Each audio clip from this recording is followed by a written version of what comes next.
బిడ్డలకు 5 గ్రామాలు కూడా ఇవ్వనని పట్టుపట్టాడే దుర్యోధనుడు. ఇది ఏమి న్యాయం? నన్నేం చేయమంటావత్త? న్యాయం వివరించాను, ధర్మం బోధించాను, కాని సూది మొనంత స్థలమైనా ఇవ్వ నిరాకరించారు. సరే, ఇక మన కర్తవ్యం ఏమిటి? నీ బిడ్డలు నీ సొత్తు. భావి కర్తవ్య నిర్ణయం నీది. కృష్ణ, నువ్వు దొంగవు, నన్ను శోధిస్తున్నావు. ఏ లోపం వచ్చినా అంతా నా మీదే వేస్తారు నెపం. ఎవరిని ఏమనరు. నీ ఉద్దేశం నీవు సెలవీయకూడదాయే? ఐశ్వర్యంలో పుట్టి ఐశ్వర్యంలో పెరిగి ఇందరు వీరపుత్రులకు మాతనై తుదకి పగిది పొట్టకూటికి పరుల పంచల పడి ఉన్నాను. ఇదే అందరికీ మహదానందమైనచో నా ప్రాణాలు పరుల ఇంటనే విడుస్తాను. యుద్ధ నివారణకై నీకు కుటీరవాసమైన సమ్మతమేనని తలచాను. కాని నా ఆశ నిరాశయ్యింది. అత్త అత్త, వద్దమ్మా వద్దు. అది రాజదృష్టి. ఆ చూపంటేనే నాకు భయం. లోకాన్ని ఏడిపించడమే నీకు ఒక వేడుకైనదే. ఈ అభాగ్య జీవిపై నీకు సానుభూతి కలుగునా? నా బుద్ధి లక్షణం అది. సతతము ఆనందమునే అభిలషించువాడను. సరే, అది అలా ఉంచు. అత్త, యుద్ధం నిశ్చయం, విజయం నిశ్చయం. విజయమా? ఎవరికి? దుర్యోధనునికి. కృష్ణ, ఎంత కలవరమత్తా నీకు! దుర్యోధనునికి కాదనేగా నేను అనబోయాను. కృష్ణ, దుఃఖముతో ఇదివరకే నా గుండెలు కుళ్ళిపోయినవి. ఇంక నీ పరిహాసములతో నన్నిలా బాధించవలదు. కర్తవ్యం నీవే చెప్పరాదా? ఇప్పుడిక జయాపజయాలు నీ చేతిలో ఉన్నది. మళ్ళీ పరిహాసమా కృష్ణ? కాదత్తా, యథార్థమే నేను చెప్పేది. ముందు ఇప్పుడు నీ ఒక మాట దాచక చెప్పు. అత్త, కన్య వయస్సులో నీకు ఒక పుత్రుడు పుడితే అతన్ని నదిలో వదిలిన మాట నిజమేనా? కృష్ణ, ఈ విషయము నీ తండ్రికి కూడా తెలియదే. ఎవరు చెప్పారు నీతో ఇది? నా చెలికి ఒక్కతికే తెలుసు. అది ఎప్పుడూ చనిపోయిందే. పాపకార్యాలు దాచిపెట్టినా దాగవత్తా, అవి ఎప్పటికైనా బయటపడతాయి. కృష్ణ, నన్ను మన్నించవా? అత్తా, సర్వము తెలిసిన వాడవు. తాడు చేసిన ఆ అవినీతికి నేడనుభవిస్తున్న పాపం చాలు బాబు. నన్ను కాపాడు. అత్తా, నీ ప్రథమ పుత్రుడు జీవించియే ఉన్నాడు. ఏమిటి? నా పుత్రుడు జీవించే ఉన్నాడా? ఎవరతను? కృష్ణ, త్వరగా చెప్పు. నీ పుత్రుడే నీ శత్రువు. అర్జునుని తుదముట్టించునని ప్రతిజ్ఞ పూనియున్నాడే అతడే అతడు, కర్ణుడు. ఎవరు? కర్ణుడు? కర్ణుడు నా పుత్రుడా? అయ్యో, ఒకే రక్తాన్ని పంచుకు పుట్టి ఒకరికొకరు శత్రువులైనారా? కృష్ణ, నీ లీలా వినోదం హృదయ నిర్భేదం. అది అలా ఉంచు. వెంటనే నీవు బయలుదేరి కర్ణునింటికి పో. అవును, నేను అదే అనుకుంటున్నాను. అతన్ని మనతో చేర్చుకున్నట్లయితే శత్రువుల గర్వమణుగుట నిశ్చయం. ఆహా ఆహా, చక్కని ఆలోచన. అత్తా, నీ ప్రయత్నం జయప్రదం కావచ్చు. అత్తా, అది ఫలించకపోతే ఆ మీదటైనా ఈ విధంగా ప్రయత్నించు. సరే, నా కోరిక నెరవేరదు. పోనీ నీ కోరికే చెప్పు. నీవిటు రాకపోయినా 2 వరములైనా ఇవ్వు అని అడుగు. వరములు? అవును. ఏమిటది? అది రహస్యం. అర్జునుని అంతము చేతునని అతను దుర్యోధనునకు మాట ఇచ్చి ఉన్నాడు. అర్జునుని సంహరించున్నది కర్ణుని వద్ద ఉన్న నాగాస్త్రం ఒక్కటే. అది ఒక్క మారుకు మించి ప్రయోగించనని ఒక్క వరం అడుగు. అది మొదటి తడవే అర్జునుని అంతం చేయదా? అవును, చేయవచ్చును. అయ్యో కృష్ణ, ఏమిటత్తా, యుద్ధంలో నేనుండేది అర్జునుడు ముందేగా. అది జరగకుండా నేను ఉపాయం ఆలోచిస్తాను. దానికి నీవు భయపడవలదు. సరే, ఆ 2వ వరం? అర్జునుని తప్ప మిగిలిన 4 చంపనని అతని వద్ద వాగ్దానం తీసు. కృష్ణ, అందువలన కర్ణుని ప్రాణానికేమీ ఆపద రాదుగా? అదిప్పుడు ఎలా చెప్పగలం? ఒకవేళ అతనికి ఆపద వచ్చినా రావచ్చును. ప్రథమపుత్రుడు, అతని మరణము మాత్రము నా మనసెట్లు భరించగలరు. వారందరూ మడి అవలే నీ పుత్రులు మాత్రం సౌఖ్యముగా బ్రతకవలే. అంతేగా? మానవ మాత్రులు మోహ వివశులము. అత్త అత్త, నీవు ఒక ధర్మాన్ని మరువవలదు. బలవంతుడుగా ఒకడు జన్మించవచ్చు, కానీ పెంపకం వల్లనే అతడు గుణవంతుడుగాను మారగలడు. అపనిందకు భీతిల్లి కర్ణుని నువ్వు విడిచిపెట్టావు. అతను వెళ్లి చెడ్డవారితో చేరిపోయాడు. కలుపును వేళ్లతో పెకలించబోతూ ఒక్క మొక్కను మాత్రం వదిలివెయ్యడం సాధ్యమైన కార్యమా? కృష్ణ, ధర్మశాస్త్రవేత్తవు నీతో వాదించ భావ్యమా? అయినను పుత్రవాత్సల్యం కదా, నేనేం చెయ్యని చెప్పు. అత్త, వేరెవ్వరూ ఎరుగరు కర్ణుడు నీ బిడ్డని. చేజారిపోయాడు. సద్బుద్ధితో గతం మరచి వచ్చి చేరతాడేమో. ఆ మాట అతన్ని అడిగి చూడు.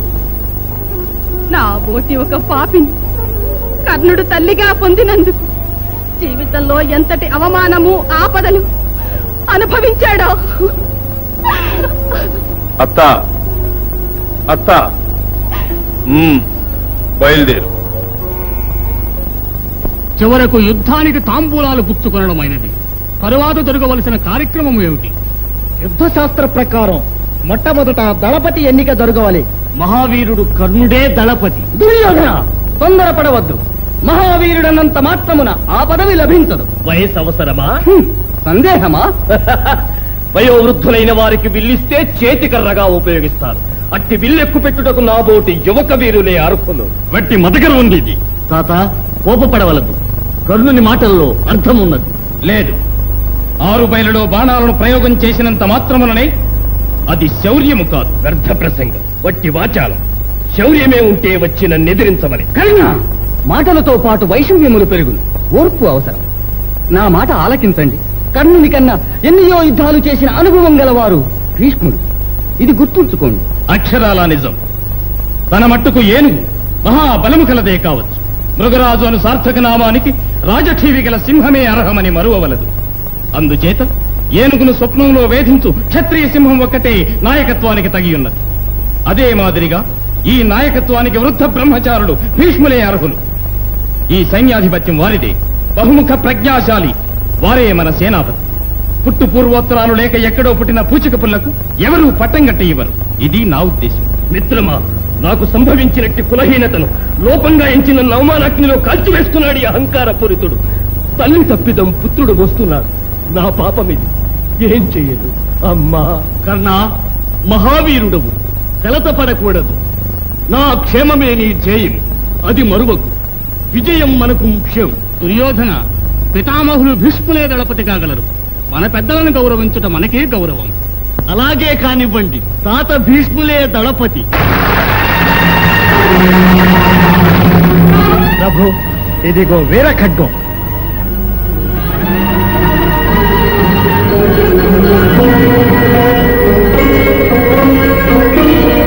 సంతోషం, కృతజ్ఞుడను.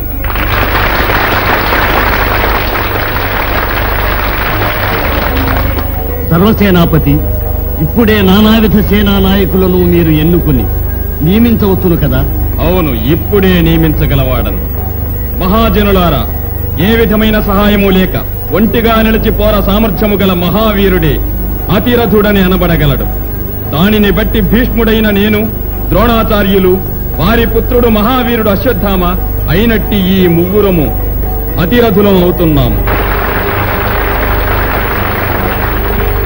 తర్వాత శల్యుడు, భగదత్తుడు, భూరిశ్రవుడు, వీరు ముగ్గురు మాత్రం యుద్ధమున ఒక్క రథ సహాయముతో మాత్రమే పోరు సల్పు మహారథులుగా నియమిస్తున్నాను. మూడవదిగా 100 మంది సహాయముతో పోరు సల్పు సమరథులుగా కృతవర్మ, కృతలోచనుడు, కనకసేనుడు అయిన ఈ ముగ్గురును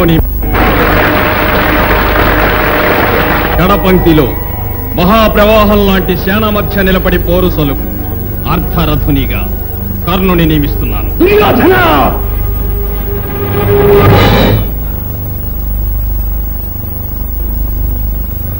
నేను అర్ధరథుడనా? సాధారణ సైనికుల మధ్య నిలబడి పోరు సల్పు వట్టి అనామకుడనా? భీష్మ, శౌర్య సాహసాలే ఉంటే నీవు నియమించిన ఈ సాధారణ అర్ధరథునితో అతిరథునిగా దళపతిగా మహావీర వీకు నీవు నన్నెదిరించి నిలబడి పోరాడు. చేపట్టు నీ ఖడ్గం. నా మీద ఒట్టు. ముందు నీవు ఆ ఖడ్గమొరలో ఉంచు. దుర్యోధన, నేను అర్ధరథుడనా? నా మాట విను. ఖడ్గమొరలో పెట్టు. భీష్మ, అసూయ కారణముగా పగ సాధించకూడదు దుర్బుద్ధివి. దళపతికి అర్హత గలవాడివేనా? న్యాయమాలోచించి చెప్పు. న్యాయాన్యాయముల విచక్షణ నాకొక్కడికే తెలుసు. ఆ ధర్మాధర్మాల చర్చకు నీకు అర్హత లేదు. గుంటె నక్కకు పెత్తనమిస్తే పొలాల్ని పాడు చేస్తుంది, స్వార్థం చూసుకుంటుంది. అట్టి పెద్దరికమే నీది. ఆ నక్కలే కార్యం జయప్రదం చేయగలవు. కర్ణ, నేడు నేను నీ దళపతిని. మర్యాదగా నేను చెప్పినట్లు చేసి పడి ఉంటూ పో. మిత్రమా, నీ ప్రేమజాలంలో కాదు, నీ ఇనుప పంజరంలో చిక్కుకున్నాను. ఎంత అన్యాయం, ఎంత అక్రమం! నిండు సభలో ఇదే నా నిర్ణయం. భీష్ముడు దళపతిగా ఉండి నడుపు ఈ పోరులో నేను అర్ధరథుణ్ణే కాదు, అతిరథునిగా కూడా యుద్ధము చేయను. అతడు లేని రణరంగంలోనే నా వీరకరవాల విహారం, వైరివీర సంహారం, నా మిత్రుని విజయ పతాక ప్రణయ విన్యాసం. నా ఖడ్గం మీద ఒట్టు వేసి చెప్తున్నారు, భీష్ముడు బ్రతికినంత వరకు యుద్ధ భూమి ప్రవేశించను. కర్ణ, ఇది సత్యం. కర్ణ, మిత్రమా, కర్ణ, మిత్రమా, కర్ణ. అన్నా అన్నా, ఏం జరిగింది? ఎవరెవరి బాధలు వారికి ఉన్నాయి. చివరికి నేను పెద్ద చిక్కున పడ్డాను. ఎవరికి అర్థమవుతుంది? చ నీకు మిత్రుడని నేను. పోనీలే, నాకు అలా కడపడి స్థానం ఇచ్చి ఆ వృద్ధ సింహము నన్ను శాసించినప్పుడు చూస్తూ ఊరుకున్నావే. నీవు నాయకుడువా? శాసించగల చక్రవర్తివా? నా ప్రాణం నీకు అవసరము, కానీ నా మానమర్యాదలు మంచగలవాలి. ఈ పాటిదే కదూ నా రైత్రే. అంతా నా వ్రాత. నా స్నేహభావం ఆత్మ వినాశనానికేనా ఇలా ఉపయోగపడవలసింది? అంతా విధికృతం. ఆ పుణ్యవతి నా కన్న తల్లే నా గొంతు కోసి ఉంటే నా బ్రతుకింత అవమానకరంగా పరిణమించి ఉండేదా? తల్లి అనే పవిత్ర నామానికే కళంకం తెచ్చిన నా తల్లి ఘోర నరక కూపంలో కాలిపోవలే. నా హృదయం వలనే ఆమె హృదయము క్షమితం కావలే. అన్నా అన్నా, దయచేసి కొంచెం శాంతించండి. మన కోపమే మన శత్రువు. ఈ ప్రమాద పరిస్థితుల్లో అంతఃకలహం ఆత్మ వినాశకరం. అన్నా అన్నా, స్నేహమునకు మారు పేరుగా జీవించిన మీరు ఏదైనా మా వల్ల తప్పులుంటే మన్నించండి. మీ ఈ ఔదార్యం జీవితాంతం మరువు. ఇది సత్యం.